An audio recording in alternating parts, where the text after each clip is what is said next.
All right, Newton's third law, right? Sure, why not? Good. Wait, what's your score? What's your score? Would you Hey, we're recording here, people. So I only got 2 pieces. Gentlemen, let's go. With Your first day, or you're listening up. We're recording. So, first law was inertia. After motion, 10 stay in motion. After rest, 10 stay at rest. Unless acted upon by an outside force. So we're talking about forces. Newton's second law says that mass times acceleration is going to equal force. So the relationship between that. If you increase the mass, you increase the force. Keep acceleration the same. If you increase acceleration, you need on the same mass, then you certainly need a greater force, etc., etc. Third law is that for every action, there's an opposite and equal reaction. And that's why when you pound your hand on the desk, it stings a little bit because the desk pounds back at you. That's why when you press your fingertips down, you notice some whiting in your fingers because the desk is pushing back just as hard as you're pushing down. Now, if the desk collapses, then it couldn't push as hard. That push back, when it's just gravity, is we call it the normal force. So we have this book here, and we have gravity pulling it down, right? Opposite and equal is the desk pushing it up, the normal force. And so it doesn't move. If it were moving, then those two forces are not equal. Yes? Yep. Okay. So action-reaction. The trick with action-reaction is how do you get something moving in the first place? If everything is opposite and equal. You guys ever think about that?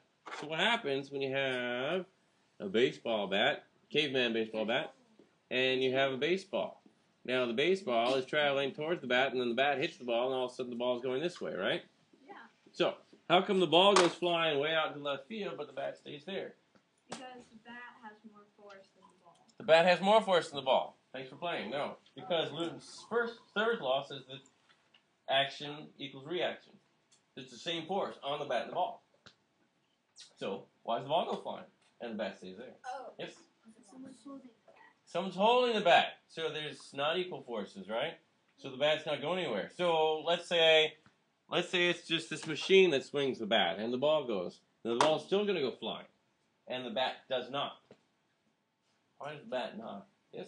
Because the machine on the ground and the earth holding the machine from gravity, so it's not going to go anywhere. Ooh, thanks for playing. Has to deal with Newton's second law. What's Newton's second law? Force equals force. F equals ma, right? So F equals ma. So which is bigger on a bat? Oop, that's an ugly bat. Yeah. All right. So here we go. It's the same force acting on both of them, right? Which one of these is going to move more? The ball. Why? It has less mass. So we have small mass, big acceleration. Here we have big mass, small acceleration. So sure enough, have you ever seen the bat after hitting actually accelerates? Or you could think of it this way. Let's say you have a gun and a bullet. Yes. Right? Now it's the exact same force, that gunpowder, acting on the bullet and the gun. So why is it the bullet goes flying at hundreds of miles an hour and the gun stays in your hand? Because someone's holding the gun. Because the gun has more mass. Because the gun has more mass. And sure enough, we have big mass, small acceleration, little mass, big acceleration. Right? Now, it's harder to shoot a bigger gun. And it's really hard to shoot a gun and hit the same exact thing right after another. Bam, bam. Why is it hard to hit the same place on a target? Because your hand moves. Why does your hand move? Because of the force against it. Even though it has low acceleration, it still has acceleration. Exactly. So it has small acceleration, and they generally call that in guns, what do they call that? Kickback. Kickback or Recoil. recoil. So sure enough, it does accelerate. So which is easier? Which is bigger recoil? Is it going to be a handgun or is it going to be a shotgun? Shotgun. Shotgun, because there's more powder, there's more force involved. Actually, there are, like the Desert Eagle, it actually has a larger recoil than shotguns. Because it has a larger... Caliber. Right, so it has a lot more powder, has a lot more force, and less mass, right? So you can have bigger acceleration, bigger recoil. So there are some pretty heavy-duty handguns that can beat a shotgun. Now, generally with a shotgun, how do you deal with recoil? You don't just hold it there. You grip the front. It's like And? on your shoulder. Yes, use your shoulder oftentimes. And if you use your shoulder wrong, you could actually break your shoulder. Yeah. Or your collarbone. Sure, there's quite a bit of recoil. So sure enough, the gun does accelerate Stop it. along with the bullet. It's the same force acting on it. The trick is to get most of the recoil taken care of. Now, when you get to a bigger and bigger guns with more and more force because of the gunpowder, you're going to have to use different ways to deal with the recoil. So cannon, what do they do in the Civil War? Yep. They put it on like divots, and they went back in the. Exactly. So they made divots, so the cannon would go boom, whoosh, whoosh, and then roll back into place. Pretty cool, huh? Like when you do fireworks, sometimes they'll have these mortars with the 3-inch and the 4-inch, and once you get to 5 or 6, then they have to actually put them into the ground. But if they just put them into the ground and shot them off, it's really hard afterwards to clean up. And why is that? So much ash. Because it keeps going deeper and deeper into the ground. So when they dig the hole out for those mortars, they have to put pieces of stone or other things down there so that the hole doesn't keep digging and digging and digging. Just something, food for thought. Okay, so action, reaction. Here's a question, but how do you have movement in the first place? For example, here's a road, right? And we have this car going along the road, right? It's a futuristic car, you can tell, right? It looks kind of like Mr. Planter's Penis Mobile, or what'd you say? Baseball. It looks kind of like a baseball bat car, yep. Wait, you're commenting on my drawing. I'm hurt now, I'm It's crying. like Indiana. Okay, my feelings are hurt. Thank you, Mom. Like So, okay, so you got this car going down the road, right? Yeah. You hit the gas, car goes down the road. What pushes the car down the road? Yes, sir. Thank you for playing. What pushed the car down the road? Thank you for playing. What pushed the car down the road? Thank you for playing. What pushed the car down the road?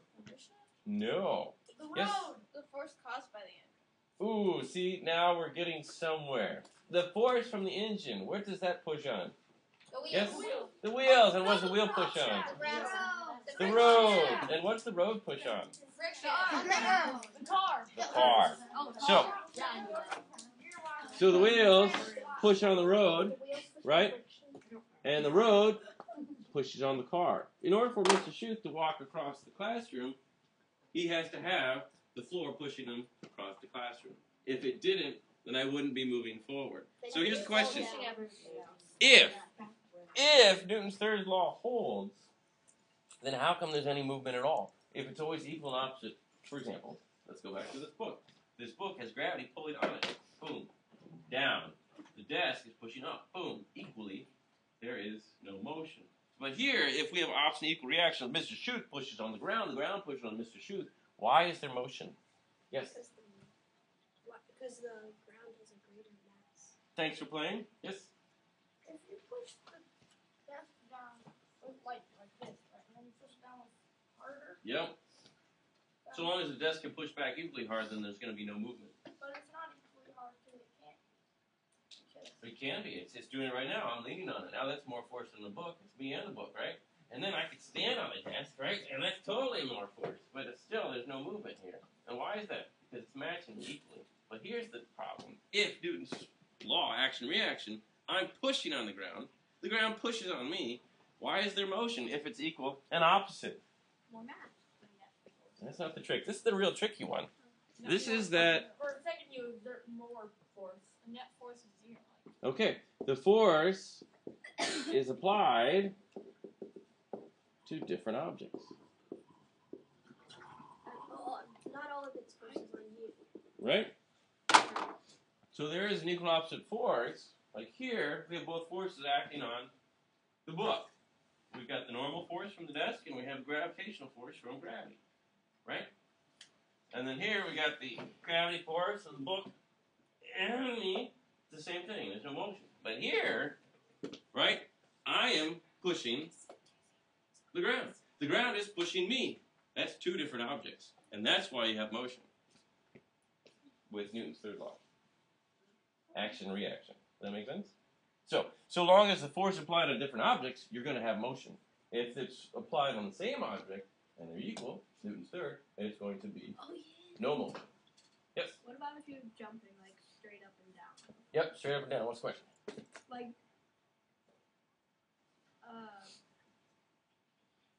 how would it be that equal opposite? So you're applying force to ground, ground applies force to you.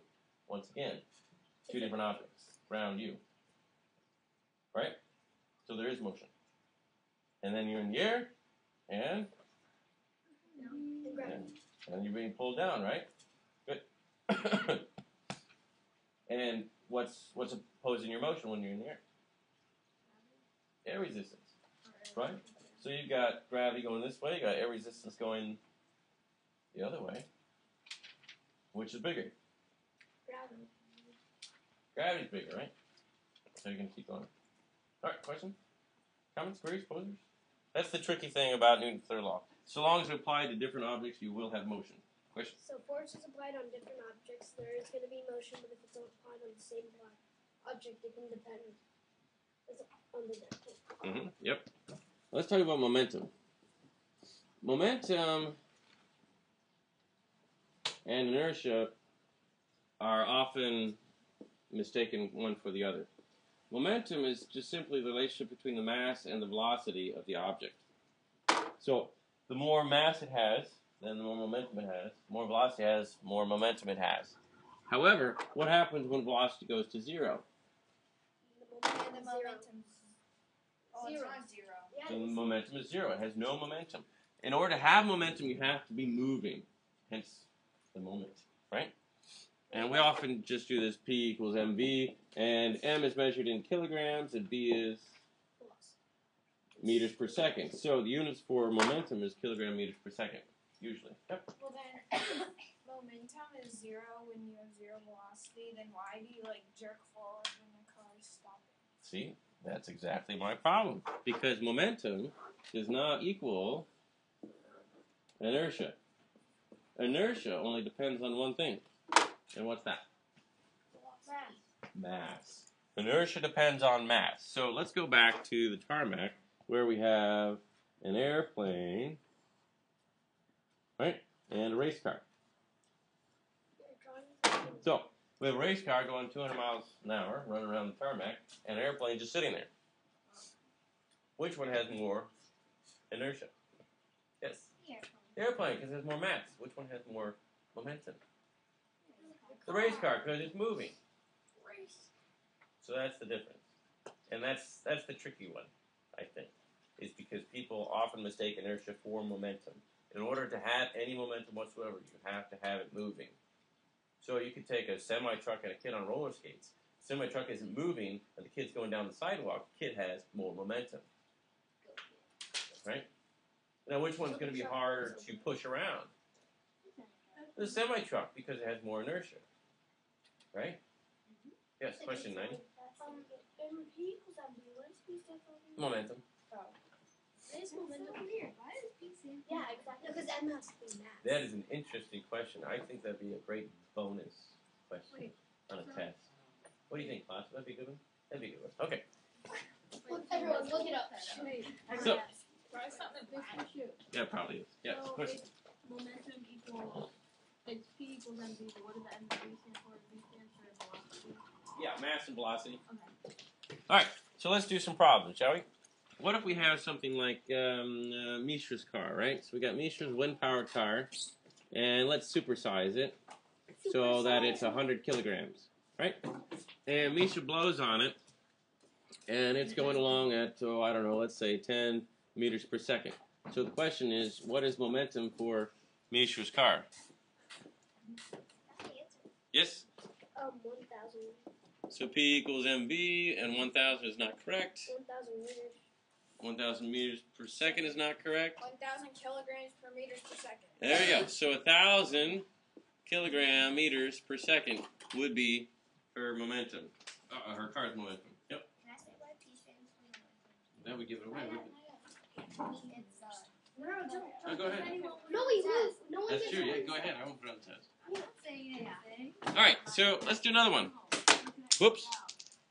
Mine's nice. Now momentum gets really interesting when you start having collisions of different things. Whether it's billiard balls, or people, or go-karts, or what are those bumper cars? You start getting those going on. And, oops. Well, I guess we'll stop this here. Uh-oh, that didn't work.